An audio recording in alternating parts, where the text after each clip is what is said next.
भारत में एक बार फिर से कोविड के नए वेरिएंट ने दस्तक दे दी है, जिसको लेकर देश में अलर्ट जारी कर दिया गया है। साथ ही छत्तीसगढ़ में भी चिकित्सा विभाग ने निर्देश जारी कर दिया है और अस्पतालों में नए वेरिएंट को देखते हुए तैयारियां की जा रही हैं। अस्पताल प्रबंधक ने कोविड की जांच, ऑक्सीजन, वेंटिलेटर, वैक्सीन जैसी आपातकालीन व्यवस्था रखने की बात कही है। साथ ही स्वास्थ्य विभाग ने पिछले अनुभव को देखते हुए लोगों को कोरोना के नए वेरिएंट को लेकर सावधानी बरतने के निर्देश दिए हैं।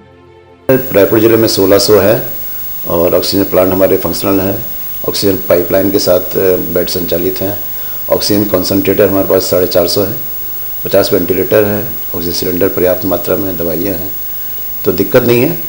बस मेरी अपील सबसे यही है कि अगर सर्दी खांसी बुखार है जांच करवाएं, घर में रहें और जो प्रोटोकॉल था कोविड का उसका भी पालन करें और स्वस्थ रहें। आप लोग तरफ कुछ गाइडलाइन जारी की है इसको लेकर?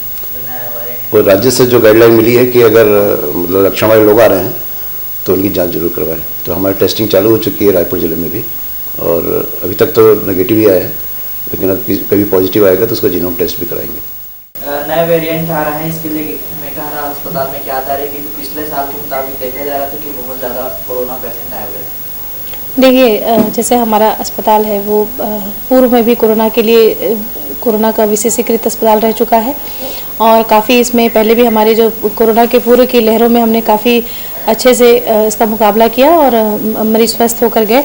तो हमारी जो पहले की तैयारियां हैं वो उसके आधार पर अभी भी जो अगर कोरोना का दूसरा वेरिएंट भी आता है या कोरोना के इस प्रकार के धनात्मक केस भी आते हैं संभावित, तो उसके लिए भी हमारी पूरी तैयारी है और इसके लिए पर्याप्त ICU बेड और बाकी जो दूसरे वार्ड हैं और PPE किट की उपलब्धता, जांच किट और ऑक्सीजन कंसंट्रेटर से लेकर ऑक्सीजन की उपलब्धता, ये सारी चीज़ें भी हमारे पास हमारी तैयारी में हैं। और इसके लिए जो है कल हमारे यहाँ प्रबंधन की तरफ से अधीक्षक महोदय और डीन मैडम ने इसके लिए कोरोना वार्ड का राउंड भी लिया और बाकी सारी चीज़ें तैयारियों की समीक्षा भी की है और उस समीक्षा के आधार पर हमारी जो तैयारी है वो अभी कोरोना की संभावित जो भी लहर आएगी उससे निपटने के लिए तैयार है।